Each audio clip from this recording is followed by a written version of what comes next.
Kalimera.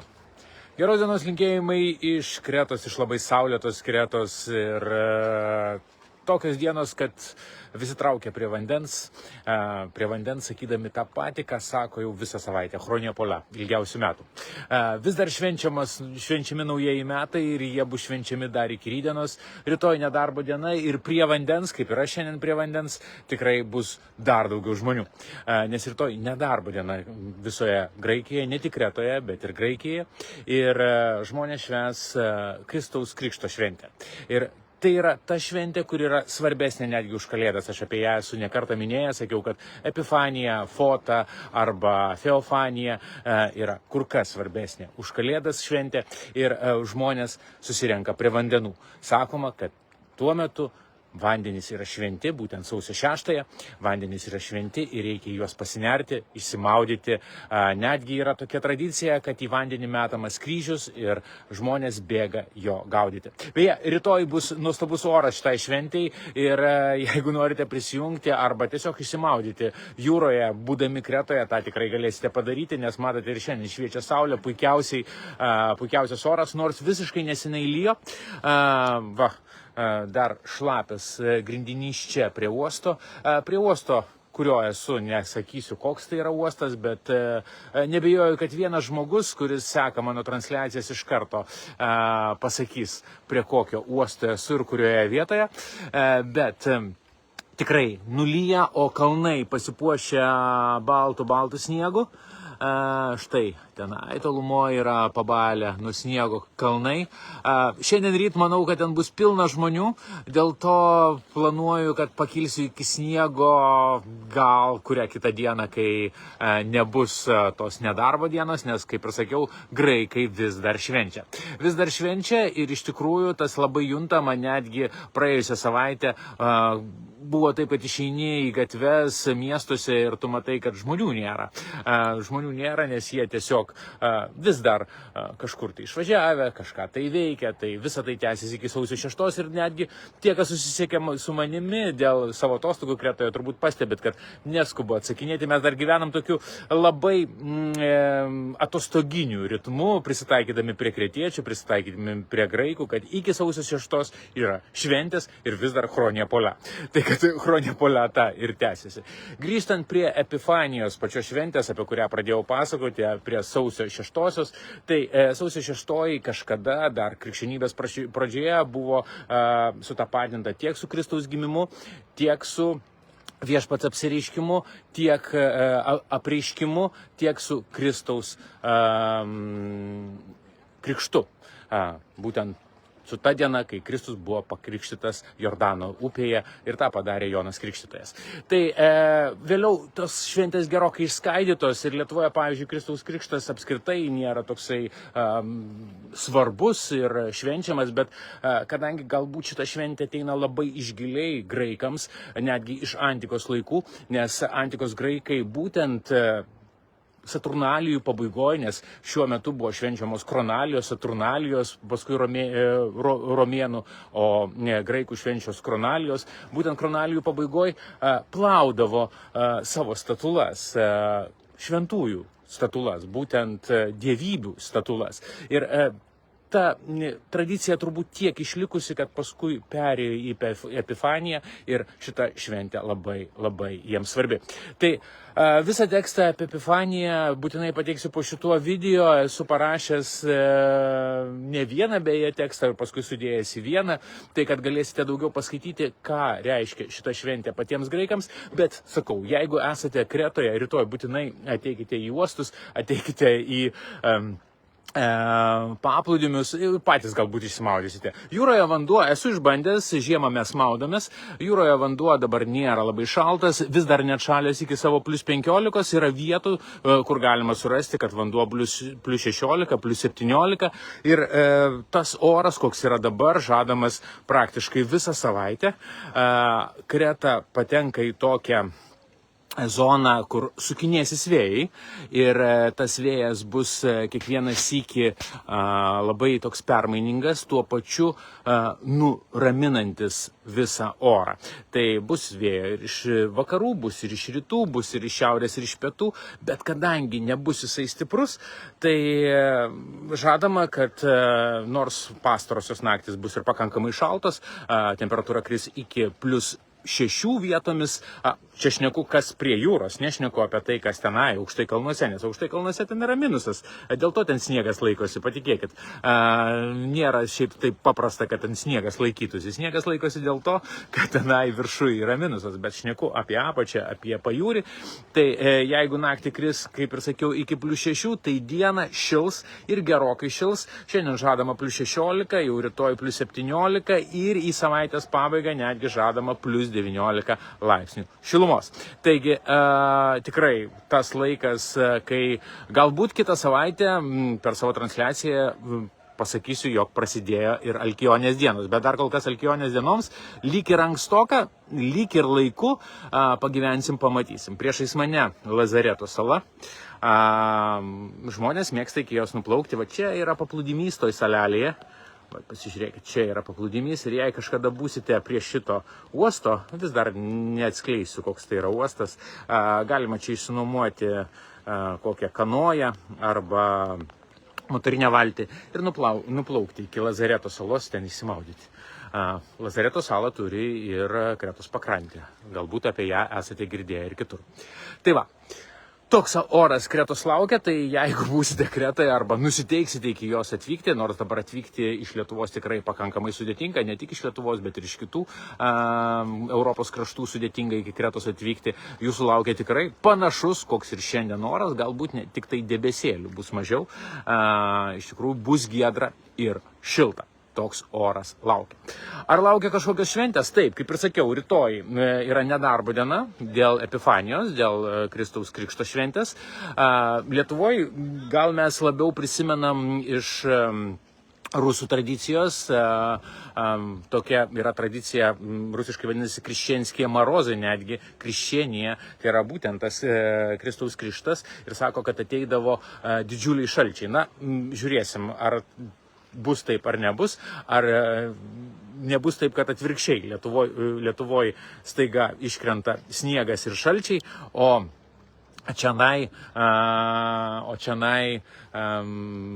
pas mus saulė šviečia. Kažkaip tai lietuviško atitikmens tam pavadinimui nepavyko man surasti, bet būtent sausio mėnesį sakydavo pats šalčiausias mėnuo ir tai yra pats šaltis Lietuvoje. Na, o čianai gali būti Alkionės dienos. Sakau, apie Alkionės dienas papasakosiu po savaitės savo transliacijoje ir pasakysiu, kas tai yra. Kas dar? Ką dar švęs patys kretiečiai? Neabejoju, kad šitam uoste, prie kurio esu, rytoj po šventės Epifanijos, poryt bus kita šventė. Tai yra Ajos Joanis. Joninės. Taip.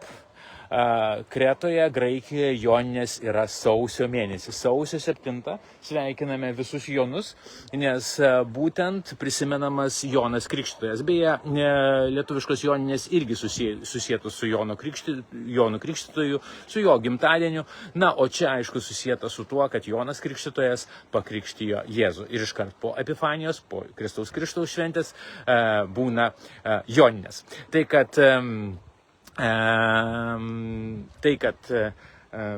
Tikrai, jeigu pažįstat Joanį, Joaną, Janį, Janiną, tai yra beje gana graikiški vardai, pasveikinkite juos sausio 7 dieną, nes Joninės, taip, sausio 7 Joninės. Na, o savaitė baigsis sausio 12, kai yra Aja Tatjani. Vėlgi, čia daugiau jums gal primins rusišką tradiciją, kas tuo domisi ir galbūt žinot tokį išsiriškimą rusišką Tatjanin den, būtent Tatjanos diena, bet Aja Tatjani vėlgi skamba visiškai kitaip ir nieko bendro su Rusija be abejo. Šventoji Tatjana buvo romietė, būtent gimusi, augusi 3 amžiuje Romai, kankinė, kuri garbinama tiek graikų ortodoksų, tiek pravoslavų, tiek beje ir katalikų.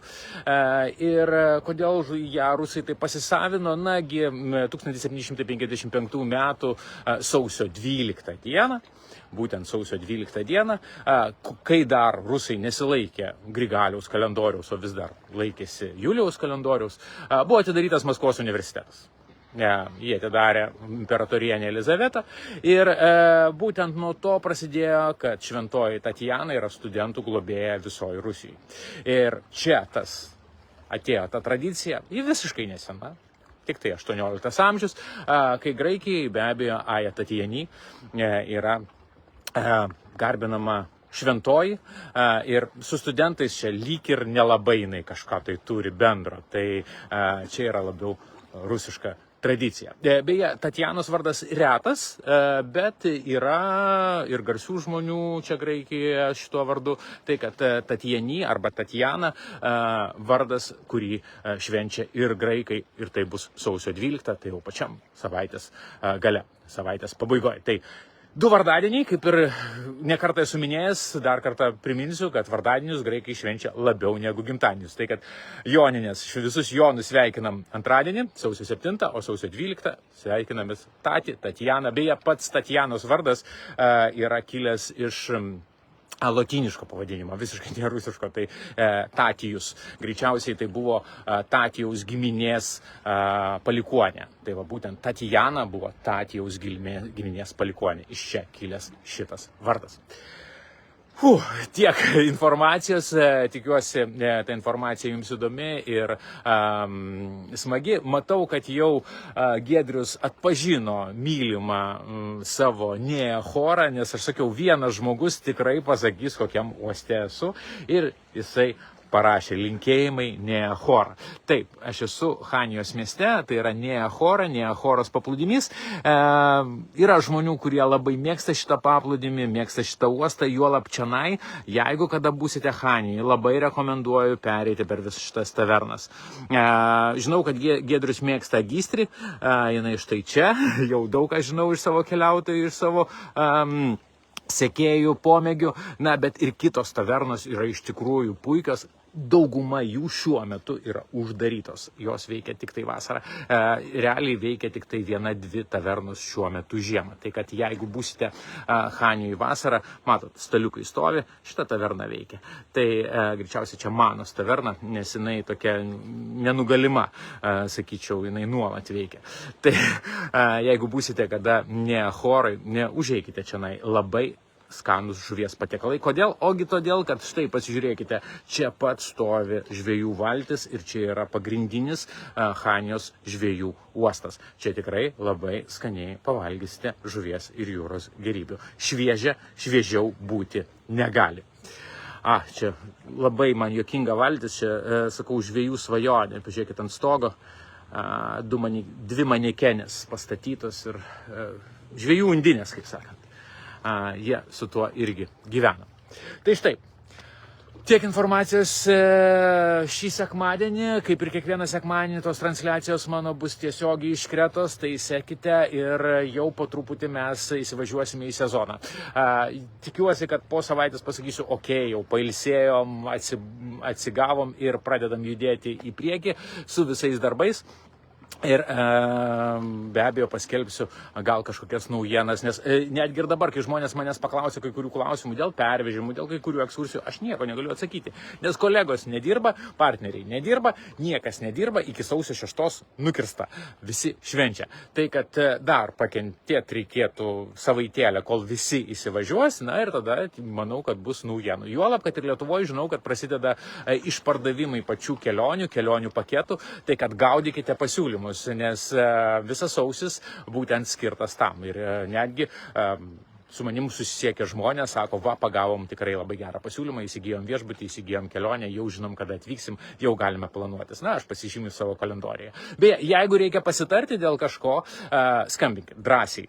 Skambinkit net ir sekmadieniais, nes kartais man paskambina, sako, palaukit, šiandien šeštadienio vakaras, ar aš galiu su jumis kalbėti. Sakau, kalbam, tikrai galiu. Jeigu galiu, tikrai pasakau, galiu ir kalbam. Net ir šiandien, jeigu reikia pasitarti dėl apgyvendinimo ir dar dėl kažko, galite skambinti, mes pasitarsime, pasišnekėsime ir padėsiu jums išsirinkti ar viešbutį, ar dar kažką. Tai bendraujam, šnekamės, juolab, kaip ir sakau, nuotaikos netrūksta su tokiu oru, koks jis yra dabar Kretoje. Ir ką, pabaigai, kaip ir visada, Facebooko grupėje Atostogos Kretoje ir Santorinėje vyksta tarp sezono konkursas, kai kviečiu visus dalyvauti diskutuojant vieną ar kitą temą. Ir aišku, dabar buvo šventinės labiau temos ir pastarąjį sekmadienį kviečiau dalintis linkėjimais kretiečiams. Sakau, ką norėtumėt palinkėti kretiečiams naujųjų metų progą. Dėkui už tuos linkėjimus, nedaug jų buvo, bet smagu, kad jie buvo labai nuoširdus. Krito į akį tai, kad ne vienas žmogus linkėjo lietaus. Iš tikrųjų, Kretai reikia lietaus ir tai, kad vakar šiandien lijo, mane džiugina. Ir nelabai džiugina, kad bus dabar daugiau saulės, nors kita vertus tai yra normalus reiškinys šitam metų laikui, kai sausio mėnesį ateina labai daug šilumos. Gali įkaisti oras net iki plus 25, atsimenu, sausio vidurį vieną kartą, kai buvo plus 25. Tai, kad tai yra normalu, tai yra Alkionės dienos, apie kurias tikrai papasakosiu po savaitės. Sekite mano pranešimus, jeigu tikrai tai bus Alkionės dienos. Bet aš matau, kad link to mes ir einam. Na, o kamgi atitenka prizas? O prizas būtent Atostogos Kretoje ir Santorinėje kiekvieną savaitę 25 eurų čekis apsipirkti elektroninėje parduotuvėje kretoskoniai.lt. Ta elektroninė parduotuvė prižiūri mudu su Jurgita. Ir šįsyk tą kuponą norėčiau skirti Aušrai Račkauskienei už labai graikišką ir kretietišką palinkėjimą. Jinai palinkėjo sveikatos.